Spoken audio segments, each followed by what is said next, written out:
Hey everyone, this is Bill D'Alessandro, and welcome back to another episode of Acquisitions Anonymous. This week, I'm with Michael Girdley, and we talk about a promotional products business. So, if you have ever tried to buy embroidered hats or screen printed shirts, or Yetis with your company's logo on it, that's what this business does. It's a B2B swag promo products business. It's got about 300K of SDE. It's selling for a reasonable multiple. We dig into the entire value chain behind this business, not just this one, but where it gets the hats and where that guy gets the hats. The whole cascading value chain behind this business is a pretty interesting one. I hope you enjoyed this week's episode of Acquisitions Anonymous. This episode is sponsored by Acquisition Lab. Acquisition Lab, created by Walker Deibel, author of Buy Then Build, How to Outsmart the Startup Game, is an accelerator with a highly vetted cohort-based educational and support community for people serious about buying a business. After going through the lab's month-long intensive, you have ongoing access to almost daily Q&A sessions with advisors, regular live deal review forums with Walker, hand-picked vendors for your deal team, and a very active Slack group with other searchers on this path. Our team personally understands how to buy a business and will help navigate all of the complexities of the process, as well as provide a trusted framework, tools, and resources to support you from search to close. The Acquisition Lab recently celebrated the 70th business being acquired and well over $100 million in aggregate transaction value. The lab is there to stand by your side so you can take the right action at the right time and avoid wasting countless hours trying to go it alone. For more information on the lab, check them out at acquisitionlab.com. There's a link in the show notes, or email the lab's director, Chelsea Wood, at chelsea@buythenbuild.com. And that's Chelsea, CHELSEA, at buythenbuild.com. All right, it's another episode of Acquisitions Anonymous, and Michael and I are flying. I don't want to say solo. I guess we are flying duo today on this episode. Good to see you, Michael. It's good to see you too. Well, did you read my depressing post about Twitter this morning? Yes, how you're so sad about Twitter and it's the worst, but you're still not leaving because you're addicted. Yeah, well, it's one of those things where it's always funny when people complain about Twitter on Twitter. It's like, oh, I'm leaving Twitter. Here, Twitter, let me announce it to you. And it's like, oh. So I just need... And then several days later, just so you know, I've left Twitter. I'm gone. Yes. And then you discover later they're actually still lurking until they break the secrecy and reply. But I mean, it's one of the fun things about Twitter or social media in general. Like, you have to reinvent your expectations all the time. So like, I just need to go through all 5 stages of grief over the next 24 hours and then I'll be fine again. Just like, okay, whatever. The era of newsletters begins. Well, and then the best thing I did, because it hit me, like, I wrote that message, got in the car, and my friends were going to have breakfast after our workout class. And like, I went over there and like, we all put our phones down and we just like interacted like normal human beings. And I was like, this is amazing. This is better. Like, screw Twitter. I'm going to hang out with people in real life. Much better. Just regular social, no media. Yeah, no media involved. Okay, so a listener sent us this one, and it had all the makings of a perfect deal, except it's listed in Canadian dollars. But other than that, sorry, I can't not make a Canadian joke. So this one comes from Beacon Mergers and Advisors, and it is a B2B custom promotional merchandise distributor located in the Greater Toronto area. Oh, they have a video too, Bill. It's a trend. So I was just with the guys from Quiet Light Brokerage last week at a conference, and they said that they religiously listen to Acquisitions Anonymous. Like, every episode gets passed around the firm, especially when we do one of their deals. So shout out to the QLB guys listening. But they also said that because of us highlighting deals with videos, they are going to start doing videos. Which, Michael, do you know what that makes us? Influencers? That makes us business broker influencers. Yeah, in your face, business brokers. How about that? You always want to be an influencer. Now you are. I hate that word. I hate that word, and I hate the word mastermind. Because mastermind is very dumb. In my branding, so for those who don't know, mastermind is like, I don't know, it comes from Zig Ziglar or something. It was like, you create this mastermind of like a pure network of smart people, but it was co-opted by all these really scammy people who would like create a mastermind and like not provide any value and sell you hopes and dreams. Anyway, that's why the mastermind, like, I believe in the mastermind concept. I just hate the name. So anyway, but influencer I also hate. Yeah, just peer group. Well, you are both an influencer and also in masterminds. So I don't know what that says about you. 100%. Well, for me over the past year, and this is something I would recommend everybody do. Like, I have started probably 7 or 8 masterminds, and you and I are in like 3 of them together, right? Where it's like, I have one for podcasting, I have one for newsletters, I have one for Twitter, like I have another one for just like random like holdco people. Like, these are all things where it's like you can create them yourself, and it's really easy. Like, half of those, it's just like, I got 4 people together and I was like, hey, we're going to create a chat in Signal, and we just talk about stuff, and they're better than Twitter. Like, the 100% better than Twitter. Oh yeah. Well, everybody says like, the magic is in the DMs, right? It's because people are actually honest, and who there's no anonymity, right? You know who everybody is. There's no lurkers. You know who's reading and who's not. Yeah, it's way better. So what's interesting too is, I think we've talked some about YPO, which we're both part of, and I know you have a business called ScalePath, which is like YPO for SMBs. And those are interesting too, because rather than just being like a group chat or, an informal group of friends, there's a structure to it, right? You meet every so often. There's very formal can be very formal rules of engagement for how you put issues on the table, how you're allowed to interact with those issues, try to prevent people from giving advice, which I think was one of the most counterintuitive things when I joined YPO, how you're not allowed to give advice. You're only allowed to share your own experiences on the topic. And it is freaking murder on like type A people, high A people. All you want to do is be like, I have an opinion, let me tell it to you. But you're not allowed to. You can only share where you got that opinion, like what happened to you that caused you to form that opinion. And it actually prevents like kind of wishy-washy, I've never been there opinions. It's pretty interesting. My Vistage group threw away the whole, whatever it is, the Socratic, whatever you're supposed to do. I forgot what the name of it is, where you only speak in allegory. Gestalt, yeah, like the EO loves to do it. My Vistage group threw it away because everybody was just like, just tell me what to do. But I think it demonstrated a really good level of trust. But now people they'll just be like, look, you're screwing up, like, or do it this way, or like, are we really talking about this employee again? Like there is that level of directness and trust that like I really value in our group. Because I did Gestalt for a while, and I was like, just tell me what you think. Like, I don't understand your allegory of a bear and a briar patch. Like, none of this makes sense to me. Just tell me what you think. It's fair. Just put up your hand and go, no more experiences. Just tell me me what you think. Okay. So back to the deal. B2B custom promotional merchandise distributor located in the greater Toronto area with a video. It is a unique opportunity to acquire a 15-year-old custom promotional merchandise distributor with a high-profile corporate client base. The business services a few multinational Fortune 500 brands, as well as a one-stop shop for their promotional products and business gifts. The company offers custom merchandise in over 300 unique product categories, including apparel, awards, bags, drinkware, fun? What is fun? Headwear, health, office tech, writing, and more. The business is deeply integrated with its customers by having fully dedicated and customized websites for each, making the ordering experience seamless and easy. Additionally, the business has one of the industry's best turnaround times, making just-in-time and custom delivery a quick and efficient process. This opportunity is ideal for a complementary promotional merchandise distributor interested in acquiring superior supplier and client relationships and increasing revenue volume and visibility. Expanding their e-commerce presence to increase average orders, an online website that includes niche items for cross-selling opportunities. The asking price below is for a share transaction with a normal amount of working capital on a cash-free, debt-free basis. EBITDA and revenue are below conservative projected 2023 numbers, with historic profitability in the last 3 years trending even higher. Revenue $2.5 million, EBITDA $325,000, and they are selling again for $1.1 million. So a little over 3 times. So what do you think, Bill? You ready to make this embroiderer of hats in Toronto? So I've always been fascinated by this industry because there are a lot of them making a ton of money. I have seen ones that are much bigger than this, but they are totally and completely undifferentiated, right? So the basic business model here is you buy blank hats or blank shirts or blank cups, and then you either screen print them or engrave them or embroider them or whatever with company logos.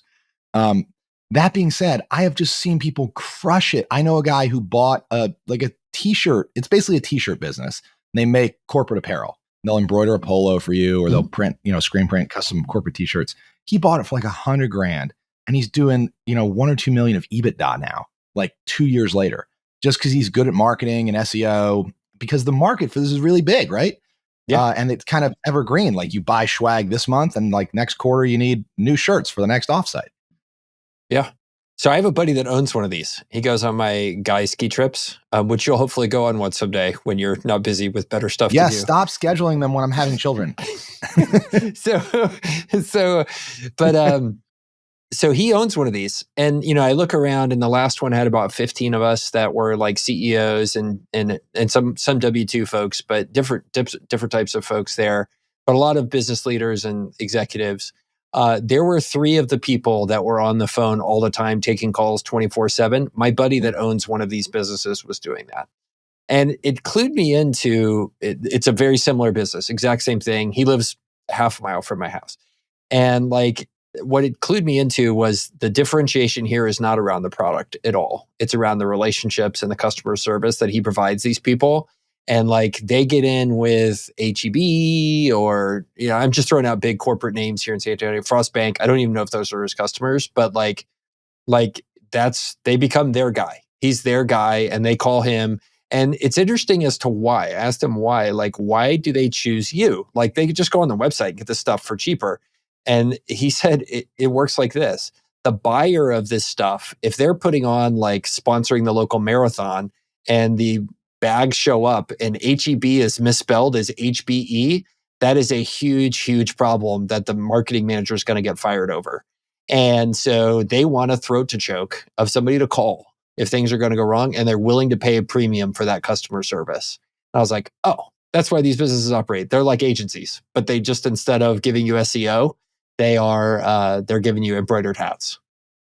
They tend to be pretty local too, right? For that reason. Yep. The relationships can be local and like, oh yeah, we'll embroider them today and run them by the office, right? Yeah. I listened into some of the calls he was doing, and it was like, he's like, I'm sorry that the embroidery color came in slightly wrong.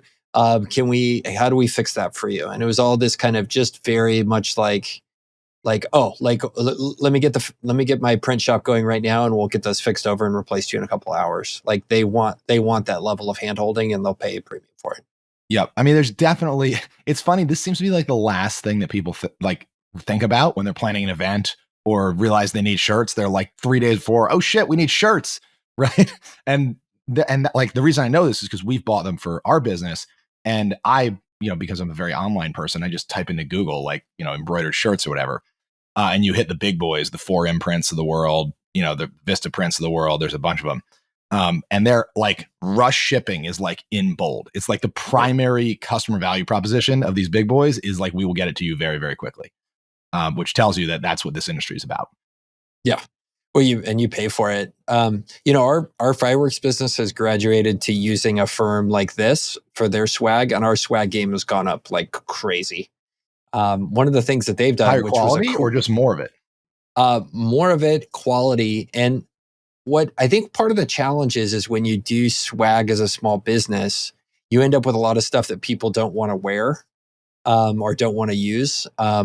And so like I did hats once, and I like figured out in the office, I was like, oh, I'm going to pick the most fashionable young lady and put her in charge of buying it. Cause then I knew if she was, and I was like, look, here's the only deal. Don't buy anything you won't wear. Like, other than that, I have no taste. Like, come back with that stuff. And like all of our stuff was like golden, because I knew like it was going to be cool enough for her to wear. That meant it was definitely cool enough for me to wear. But the other thing that they've done at our fireworks business, which is cool, is offer to the staff, like, if you have any clothing that you like, that you want to be branded as Alamo Fireworks clothing, you can drop it off or bring it to the office, and we will take it to the version of this, and they will embroider it in a way that makes it look awesome and bring it back to you. So like everybody's in this like swag that both fits their style but looks amazing because it suddenly got like an embroidered Alamo Fireworks logo on it. And wow, like such a cool service, and something that I don't know if they're doing that as part of this company. So my swag tip for all our swag is to make it twice as nice and do it half as often. So what we do is we do like North Face jackets. So what I found is, yeah, people like the company logo, but you know what they really like? A North Face logo also. So I get the double-breasted, North Face on one side, Natural Dog or Elements brands on the other side, and people love them. I mean, they stick around for years. I got people wearing jackets from 4 or 5 years ago because it's nice stuff and people love them. Yeah. So is this a good business? I mean, does it have good margins? I think it comes down to, I mean, the margins are okay. Let's see, like it's 325 of EBITDA on 2.5 million.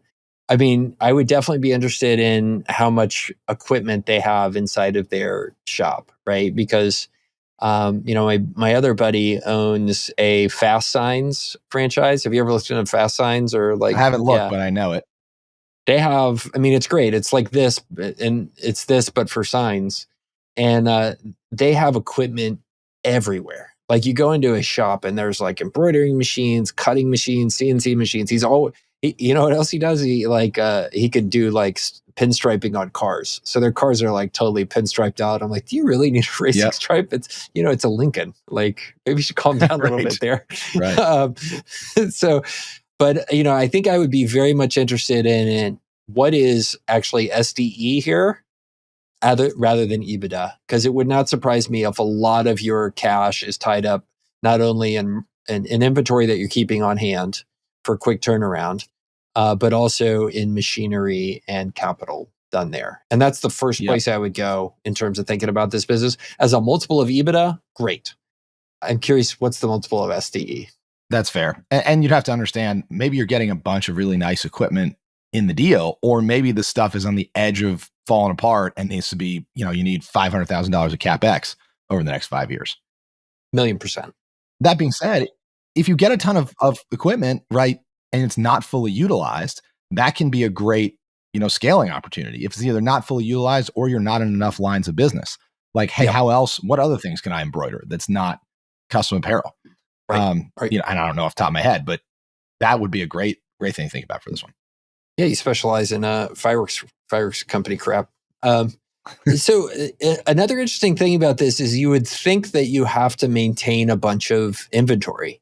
And I was surprised to learn when I talked to somebody about these businesses, there's actually the distributors have gotten incredibly good at getting you the stuff basically overnight. So if you call these guys and say, hey, tomorrow I need, 1,400 hats, they'll be like, okay, well, it's going to take us, we get the shipment overnight from Dallas, and then we can have them embroidered for you in 2 days and they'll be at your office on Friday. Like that becomes like, you're not carrying as much inventory as you think because these distributors are hyper competitive in terms of how quickly they get you stuff. And they all have like a big, like Uline style book that's like 350 pages.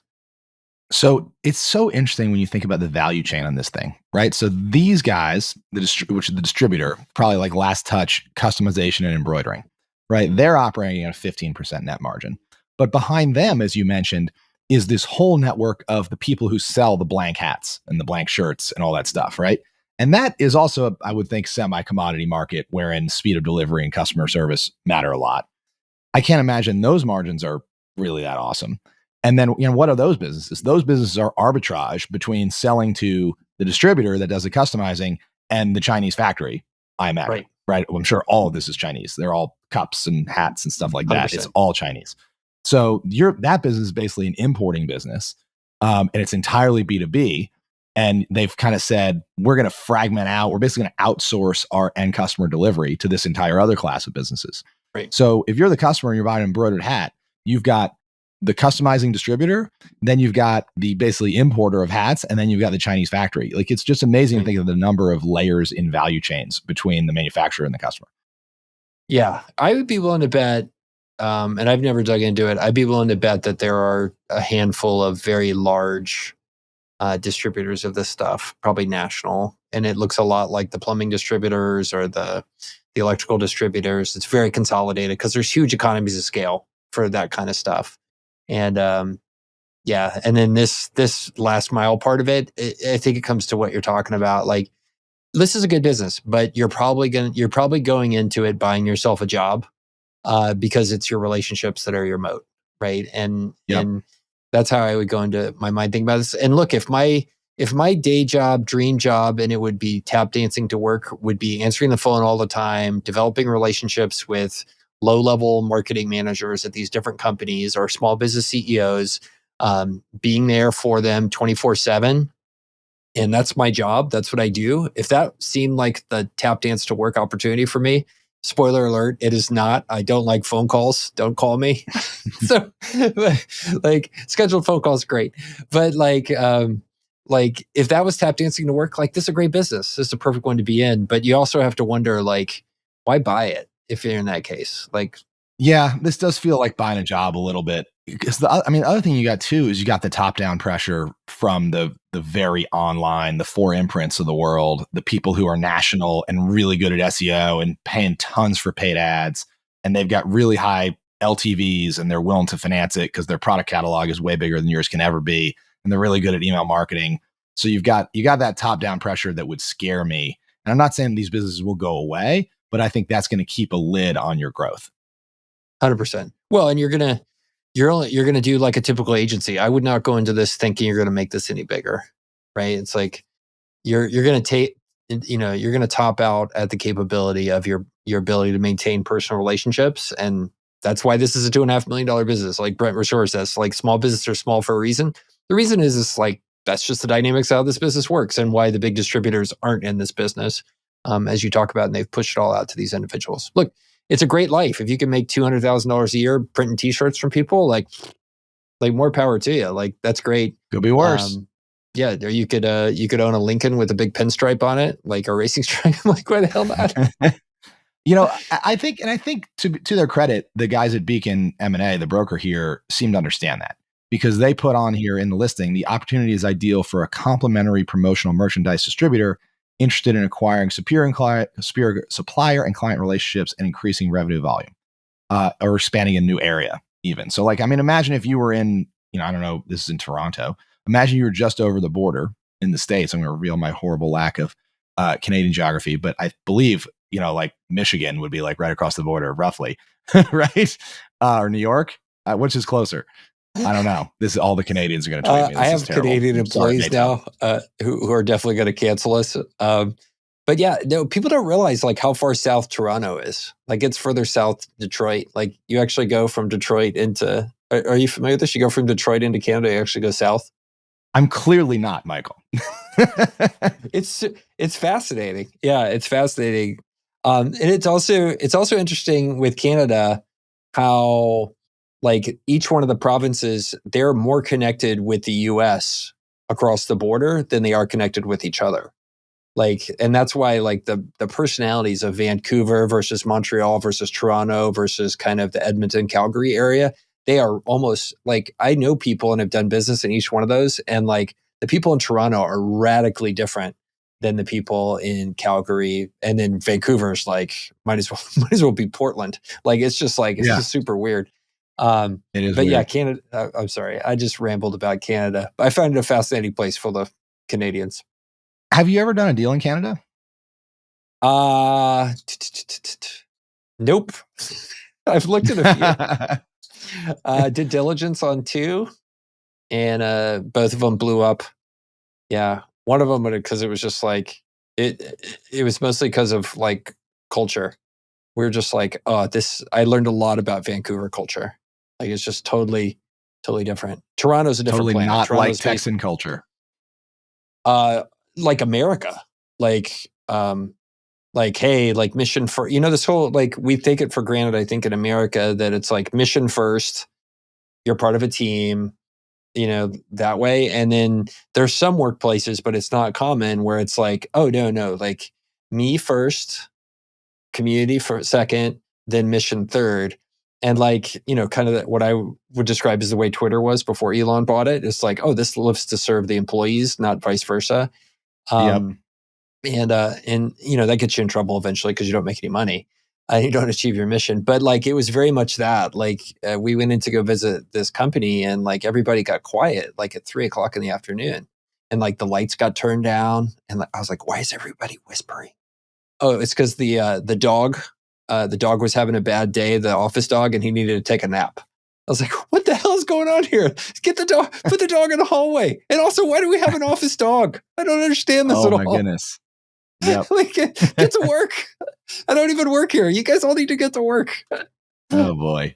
Yeah. So anyway, I have seen some very interesting tax structures by Canadian nationals who live in the States because there are apparently some really big advantages as a Canadian national, from a tax perspective. Like they basically just don't charge you a lot of tax if you don't live in Canada.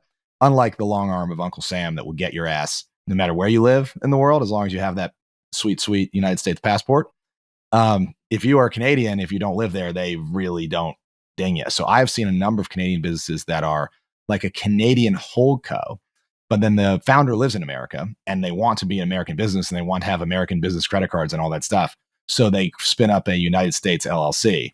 And that is sort of the facing entity for everything they do. But then you find out the whole thing is owned by a Canadian holdco. And then they try to sell you the United States LLC because they need the tax to flow up into Canada.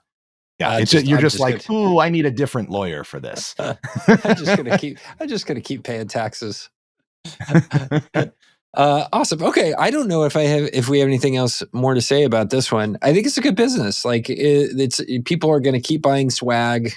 It's got a lot of future qualitative things going on that are really good. Like I think the shift in the recession is probably good for this business. You're seeing more and more companies want to focus back on mission rather than other stuff. You're seeing the stuff that you talked about, this trend of buying less higher quality swag, which is good. Like all those are positive things, helping this business. It's going to be what it is. Like don't expect much more than this and you're buying a job, I think.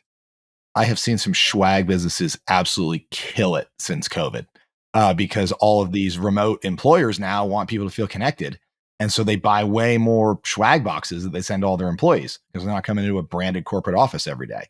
I mean, I've seen this guy who sells socks, like, big, he puts together swag boxes, socks, and other stuff, millions, like rocket ship since COVID. Unbelievable.